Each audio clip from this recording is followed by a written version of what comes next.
Salimos de paseo y se pone a llover súper fuerte, así que decidimos entrar en una cafetería muy tranquila y en la que aceptan perros de una forma muy amable.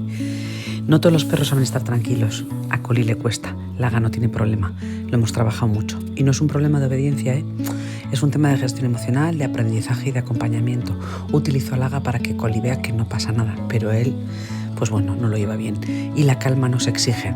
La calma se construye y si queremos perros que puedan acompañarnos en el día a día, primero tenemos que enseñarles a regularse, no solo obedecer.